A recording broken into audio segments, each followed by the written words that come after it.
Hello, everybody. Welcome to another episode of Nothing Like a Good Book. A book in your corner, on the couch, in bed. There's nothing like a good book. Very diverse range of books on this show. Kids yesterday, of the last episode, was wonderful. And today's nonfiction, very interesting. So please remember, dedicated to authors, we discover your book, promote your book, and sell your book for you. Help you sell your book. And everything you want to read about is on nothinglikeagoodbook.com. Check it out. Go for a bit of a read with a cup of joe or something. Now, Mark Edward Cowan. He's a retired physician and researcher of healthcare quality and outcomes.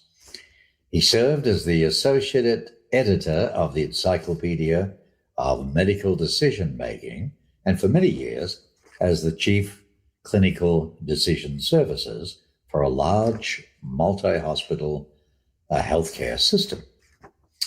He received his Bachelor of Arts at Residential College and his MD, his medical doctor degrees from the University of Michigan, and his SM, the Master of Science in Epidemiology from the Harvard School of Public Health. So it's a pleasure to have him here. Welcome on Nothing Like a Good Book to Mark Cowan. Thank you, Mark. We sound like a dog with a hair lip, don't we? Mark. Yes. I'll call you Edward if you wish. It's up to you. All right. Now, Wallenberg. Okay, Wallenberg and the people he worked with or against in 1944 Budapest was a paperback. November the 18th, back in 2025. And the book is titled To Help or Hang. Raoul Wallenberg decided to apply his analytical mind and life experience to change a deadly world. Tell us a little bit where we are. Yes. Tell us where we are with this now. He was a native of Sweden, right? Yes. And he went to Sweden. He was in Sweden but went to college at University of Michigan. So I was able to make sort of a personal connection with the person of Wallenberg since I did my training at University of Michigan. And he graduated in 1935, tried different types of careers, and then the opportunity came in 1944 to come to Budapest to do something to save any of the Jewish lives, since in Budapest that was a last remaining Jewish community in Europe at the time. So he came with nothing but good intentions, sort of an idealist, and then quickly created a framework that saved thousands of lives from the genocide. And it was such a compelling story. I think many of us have had times in our lives that we were idealistic, and as an individual, what we could do to change the world. But here's somebody who actually did it. And so I was just curious. I needed to know more about how he did it, how he set up his enterprise, what was in his head, how did he solve problems? As a physician, making diagnosis and then health services research, trying to find patterns to explain why certain patients do better than other patients, or how can we improve the quality of care in a particular area. So I was naturally interested in it. And then when I saw what he was able to achieve, it's like, how did he do it? And I wanted to do some research to understand it. Well, the book provides fresh insights into his thinking and the actions. By walking, the reader through a day-to-day chronology of the people that he met. I mean, the research on this that you did is amazing. It's based on his personal pocket calendar. What other primary sources are used in in the book to identify the individuals. Right. So his pocket calendar, had the meeting schedule that was written in various handwritings from different people. Most of it was his. But the part of his pocket calendar had a directory where he wrote down people's names and their telephone numbers. So often it was just a last name and a number. So some of these people have been hard to really identify. There was well-known names, or other researchers had made the connection with some people, but there were a number of names that I was not able to find the identity. And so a primary source was the Budapest phone book. And so Wallenberg was in Budapest in 1944. Wow. I was able to find a digital copy of the 1943 Budapest phone book and make PDFs of that. And so with the PDF, I had the search function. So I type in the phone number and then it would pop up different names. Some were party lines, so there was more than one person associated with that telephone number. And so that was a way to find the possibilities of people. So Budapest phone book was a primary source. Another primary source was the Hungarian office directory in 1944. The government had quite a comprehensive listings of the different ministries, like the Foreign Ministry or the Interior Ministry, and it showed who was in charge, the sections, the different people. So it was a very good source to find people. Another source that was very useful for me was documents housed in the Swedish National Archives. I was able to get a photocopy of the Wallenberg calendar and pocket notebook from there. Other communications that he had sent that are on the file, and then Hungarian newspapers. So there'd be somebody's name, and so I would search for that name in the time period, primarily in the 1940s, sometimes afterwards, to find out what their fate after the war. So those are the primary sources that I use. Yeah, that's a lot of research. Budapest phone book, Hungarian government letters, memoranda that Wallenberg sent, as well as contemporary Hungarian newspapers. These intriguing people included aristocrats from the National Casino, the ubiquitous SS Jewish Council members, the Interior Minister who launched the Hungarian Holocaust, Shoah, the resistance leader who stole a German bomber, the sadistic lieutenant colonel who implemented the slaughter of more than 400,000 innocents, the patriotic baron who, after meeting with Wallenberg, met with Hitler, journalists, well-known artists, and many others unknown to history who acted as intermediaries, right? Or provided safe meeting places. Was a busy guy.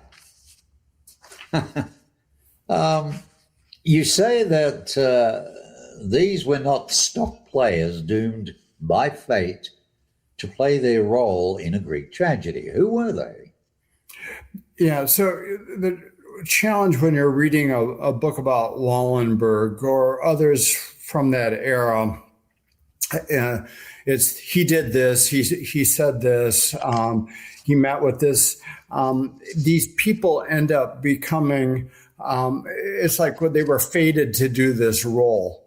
And what I was realizing in doing the research is that these were people who had a choice. They had to decide how to live in a German-occupied Hungary at the time.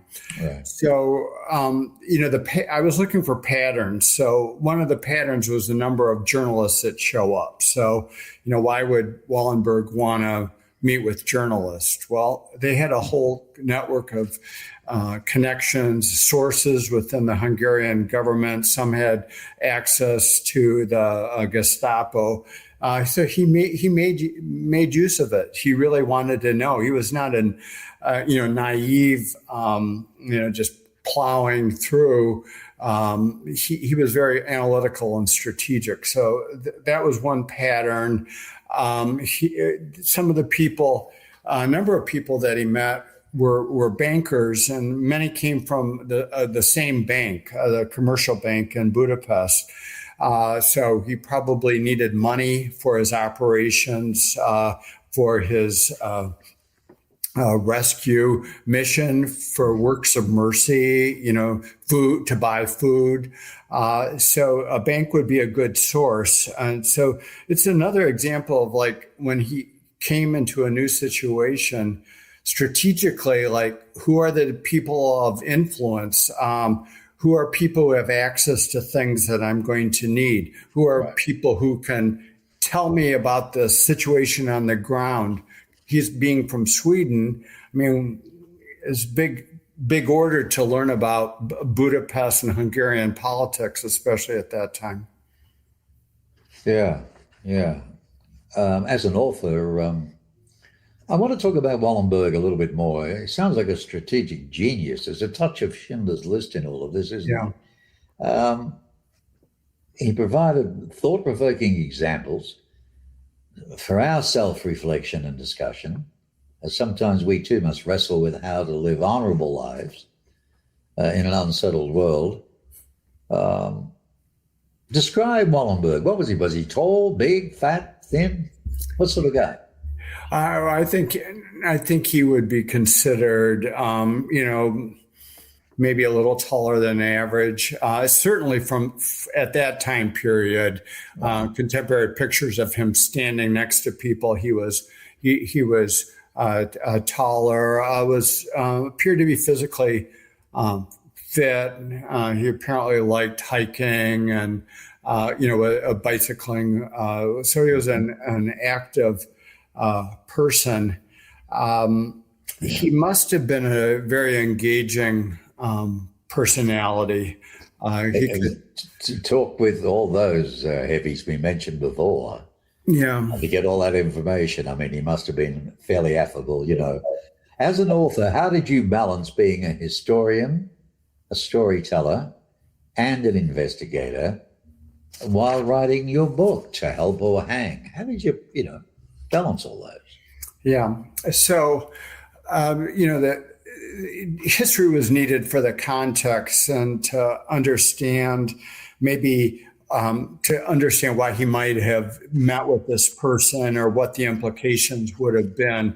The investigations was really my own natural curiosity. I initially didn't just sit down and write a book. I was doing the research for my own benefit. And I had questions about why did he do this? And who is this person and what happened to them? At the end of the movie, we see, what happened to the people who were being portrayed. So I was naturally curious about that. I also, in terms of the storytelling, that was a challenge because there's so many books that are in front of us, so many things we can read.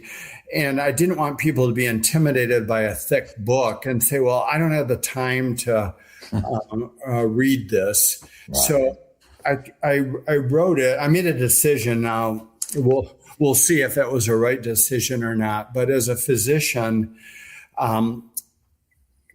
saying what you want to say and say it quickly. If I'm consulting with with a specialist, they don't want to have a 5-minute narration about what the patient had to eat and what the weather was like when they got sick. They want to get right to the point. And so I tried to do that when I was writing and get to the point. And I also write it, to be honest, if somebody gets tired of reading the book, I have it written, it's front loaded. So I present the key take-home messages very quickly early on in the book, and then the rest of the book is supporting detail, more interesting, and the intricacies of what's going on. But if somebody reads the first 5 pages and then gives up, they will know the essential part of Wallenberg and his mission, and hopefully be motivated to live a good life themselves. Well, that's a first. I mean, the first 5 pages. When you first stepped into the world of Raoul Wallenberg, did you see him more as a historical figure or as a very real complex human being just trying to survive chaos at the time? Yeah. Well, I mean, obviously, I knew it was historical.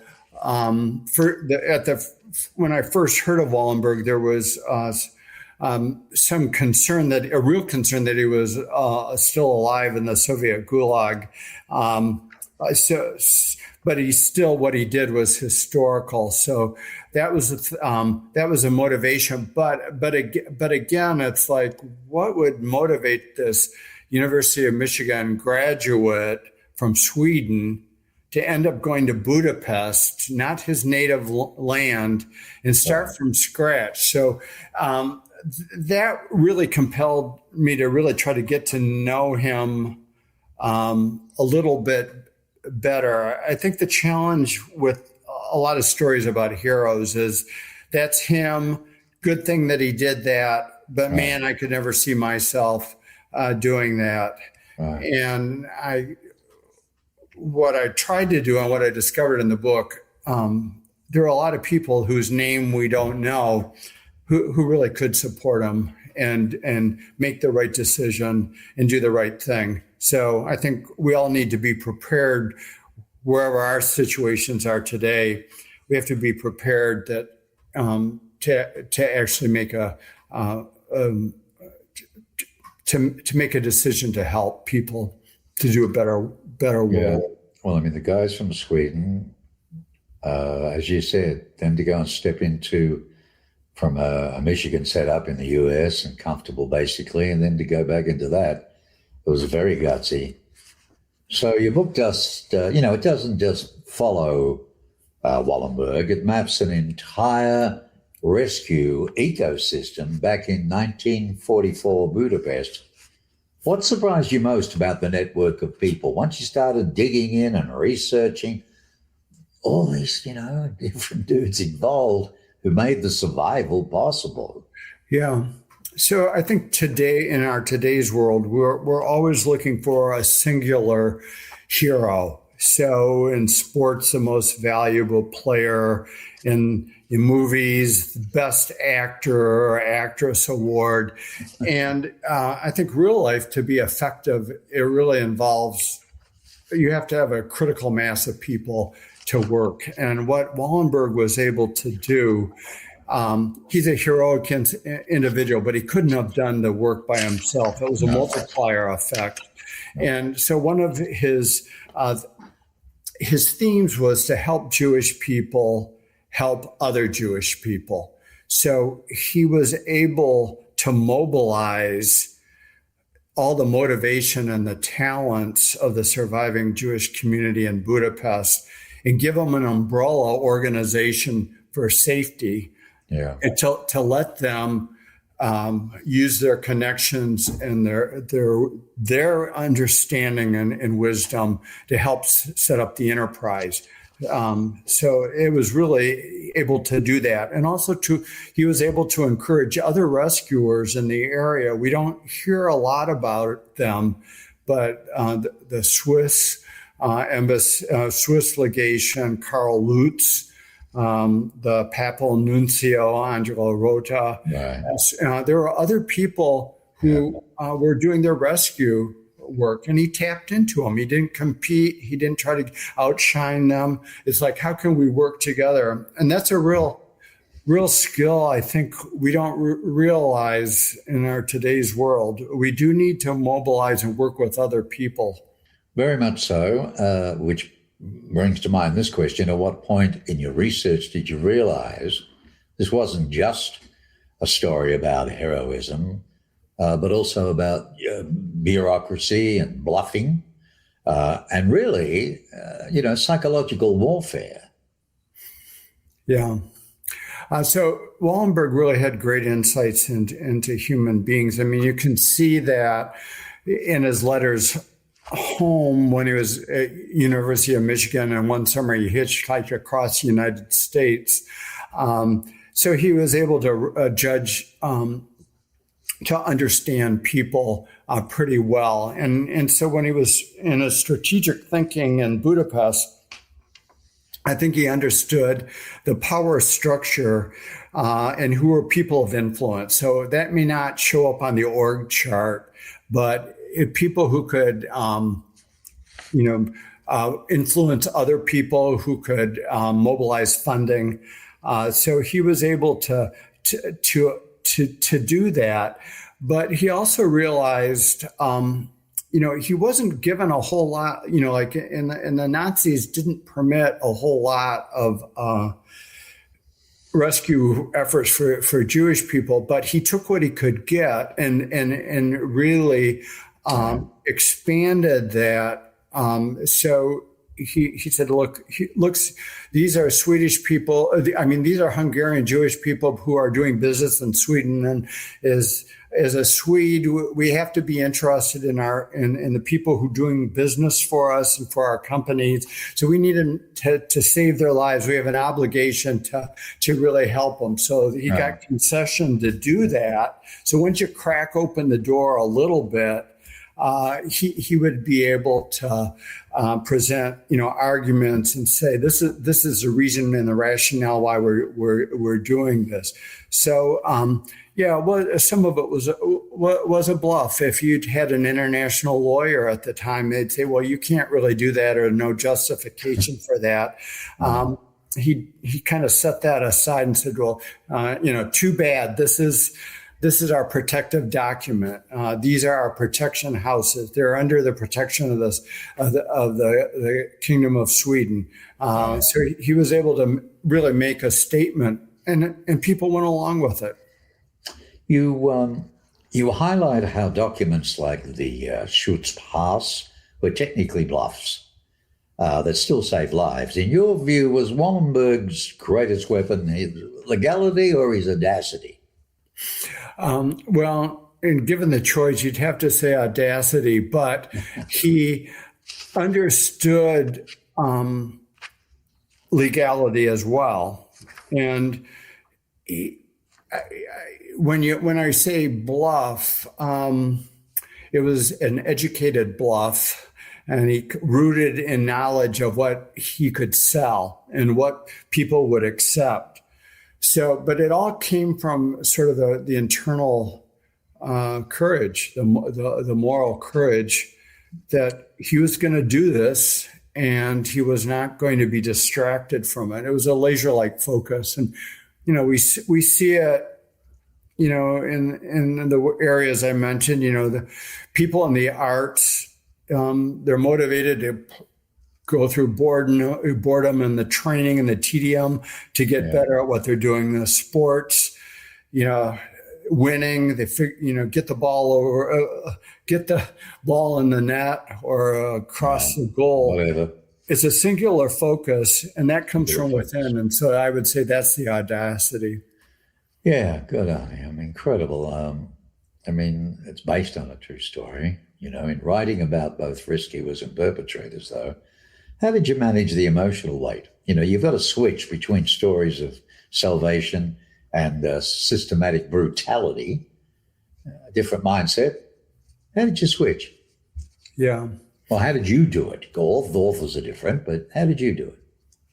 Well, part of it as a physician, you have to have compassion for people, but you also have to take a step back and, in their best interest, think clearly and what can I do the best for them. If I thought of discomfort or pain, from surgery or medications, it would, if the emotion gets too involved, then you can't think.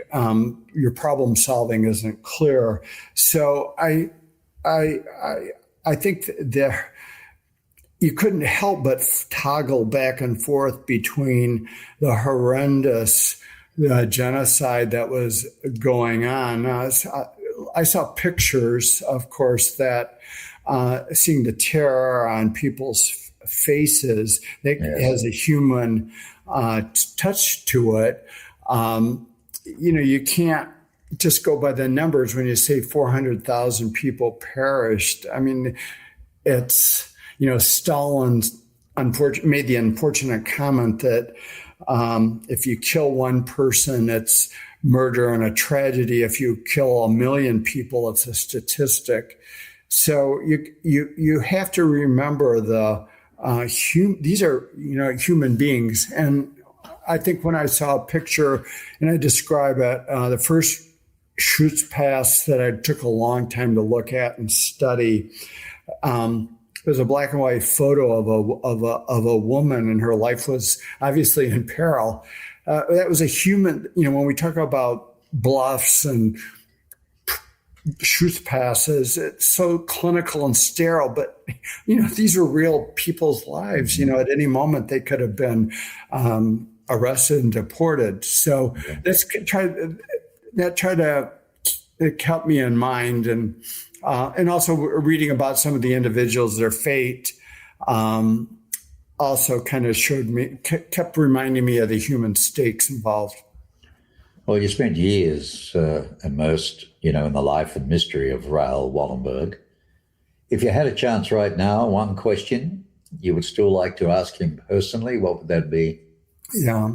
Well, the obvious one is what happened to you when you went over to the Red Army, and how long did you live after that? I mean, that's if that was my only question, I would want to ask him personally what happened. I think, then there's people in the book that there were some people I couldn't identify with certainty. I would ask him that.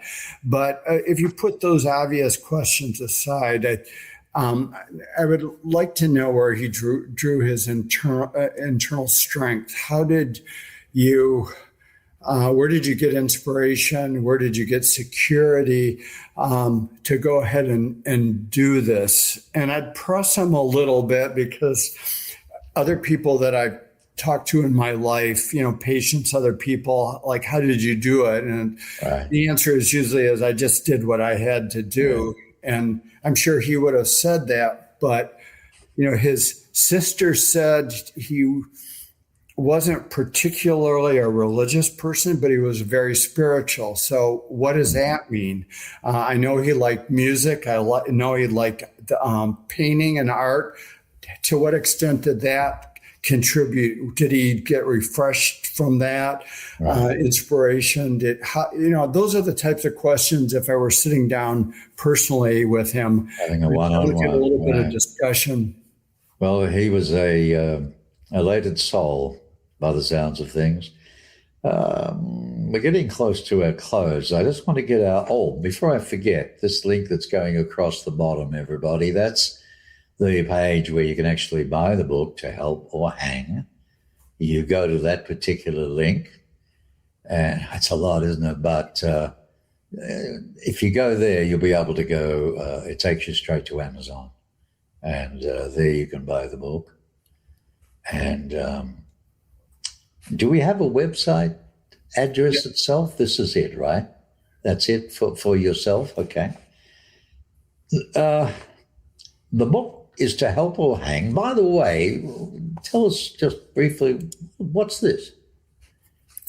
Oh, it's one of my hobbies throughout my life is playing the organ. I was classically trained. I studied for a number of years, the Baroque classic organ works of Bach, Buxtehude, and then more recent time periods. And it was really a way to relieve stress without killing a patient.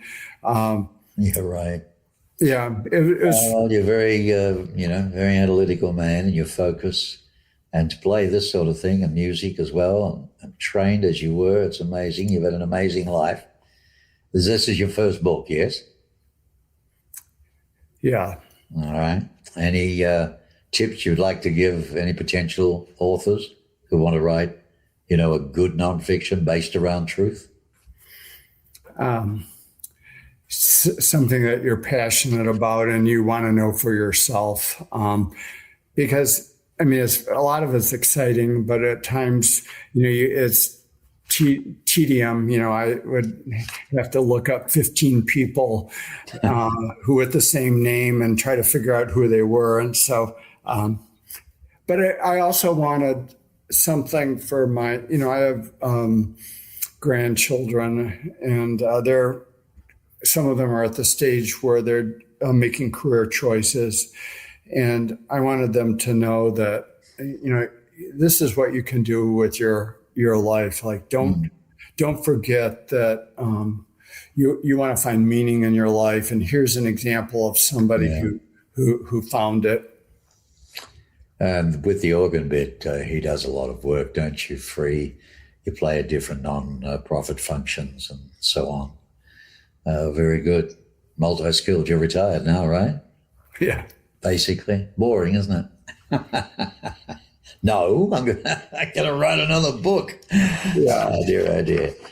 I hope it does well for you. I think it's a niche book. It's going to appeal to definitely a certain demographic, but you got to read the whole thing. Having a 30-minute interview, unfortunately, doesn't get it all out, but it's a thriller at the same time. It's compassionate. From what I can gather, To Help or Hang it's a message book, isn't it, Mark, really? It's a message book with a darn good message, as he said, do something with your life. But here's a fellow that wasn't even that close, all the way from Michigan. To Help or Hang, this is the link where you can go directly to that. This will be up on my site, Mark Bishop Media, anyway. It stays there permanently with a headshot of Mark and also his bio all the time at markbishopmedia.com. Under shows, the third tab, scroll down to Nothing Like a Good Book, and all the details will be there anyway. So in the interim, my friend, it's been fascinating meeting you. It's been a pleasure. Is there anything you'd like to share, in closing, Mark, at all? One of the things when I was writing the book, there were obvious situations and parallels in the world that we live in. I didn't want to insult the reader by, pointing my finger and saying, this is important and this is what's going on in our world. Right. I didn't do that. I'm leaving that for the reader's own intellect and judgment. But I would encourage people who do read the book is there are some themes that are not limited to 1944 Budapest. Just keep your eyes open. Keep don't let yourself get caught up with anger or hate, because it will cloud your judgment and your reasoning. Right. Keep a clear head. And also you have to think about someday somebody might write a book about you.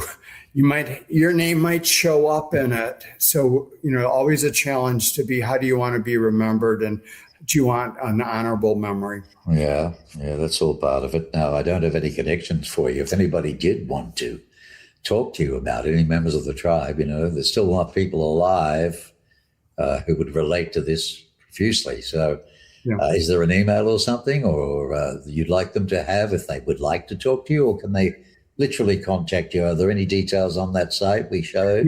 There's on the author website, there is a contact us button. Okay, that's good. All right, they can do that. All right.